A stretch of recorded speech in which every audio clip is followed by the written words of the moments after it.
Welcome back to the Giraffe, the Pelly and Me with Miss G, part 4.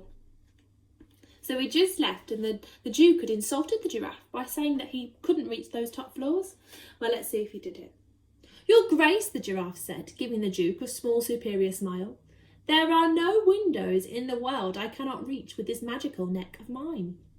The monkey, who was dancing about most dangerously on top of the Giraffe's head, cried out, Show him, Giraffe! Go on and show him what you can do with your magical neck. The next moment the Giraffe's neck, which heaven knows was long enough already, began to grow longer and longer and longer and higher and higher and higher, until at last the Giraffe's head, with the monkey on top, was reaching the top windows on the top of the building. The Giraffe looked down from her great height and said to the Duke, How's that? The Duke was speechless. And so was I. It was the most magical thing I'd ever seen. Even more magical than the pelican's patented beak. Up above us, the Giraffe was beginning to sing a little song. But she sang so softly I could hardly catch the words. I think it went something like this. My neck can stretch terribly high, much higher than the eagles can fly. If I ventured to show just how high it would go, you'd lose sight of my head in the sky.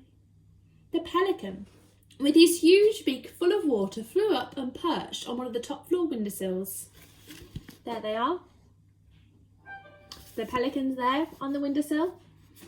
And then the monkey's cleaning. And that giraffe's magical neck. The pelican, with his huge beak full of water, flew up and perched on one of the top floor windowsills near the monkey. And now the great window cleaning business really began. The speed at which the team worked was astonishing. As soon as one window was done, the giraffe moved and the monkey over to the next one, and the pelican followed. When all the fourth floor windows on that side of the house were finished, the giraffe simply drew in her magical neck until the monkey was level with the third floor windows, and off they went again. Amazing, said the Duke. Astonishing, remarkable, incredible. I haven't seen out of any of my windows for 40 years. Now I should be able to sit indoors and enjoy the view. Suddenly I saw all 3 of the window cleaners stop dead in their tracks. They seemed to freeze against the wall of the house. None of them moved. What's happening to them? The Duke asked me. What's gone wrong? I don't know, I answered. Then the giraffe, with the monkey on her head, tiptoed very gingerly away from the house and came towards us. The pelican flew with them. The giraffe came up very close to the Duke and whispered, Your Grace, there is a man in one of the bedrooms on the 3rd floor. He is opening all of the drawers and taking things out. He's got a pistol. The Duke jumped about a foot in the air. Which room? He snapped. Show me at once. It's the one on the 3rd floor, where the window is wide open, the giraffe whispered. By God, cried the Duke. That's the Duchess's bedroom. He's after her jewels. Call the police. Summon the army. Bring up the cannon. Charge the light brigade. But even as he spoke, the pelican was flying up into the air. As he flew, he turned himself upside down and tipped out the window cleaning water out of his beak. There he goes, tipping that water out of his beak. Then I saw the top half of that marvellous patented beak sliding out of his head, ready for action. What's that crazy bird up to? Cried the Duke. Wait and see, shouted the monkey. Hold your breath, old man. Hold your nose. Hold your horses and watch the Pelly go. Like a bullet, the pelican flew in through the open window, and 5 seconds later out he came again, with his great orange beak firmly closed. He landed on the lawn beside the Duke. What has that pelican got in that very clever beak of his?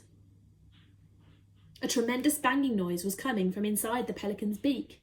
It sounded as though someone was using a sledgehammer against it from the inside.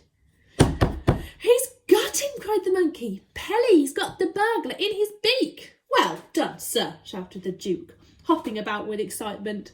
Suddenly he pulled the handle of his walking stick upwards, and out of the hollow inside of the stick itself he drew a large, thin, sharp, shining sword. I'll run him through, he shouted, flourishing the sword like a fencer. Open up, pelican. Let me get at him. I'll run the bounder through before he even knows what's happening to him. I'll spike him like a pat of butter. I'll feed his gizzards to my foxhounds."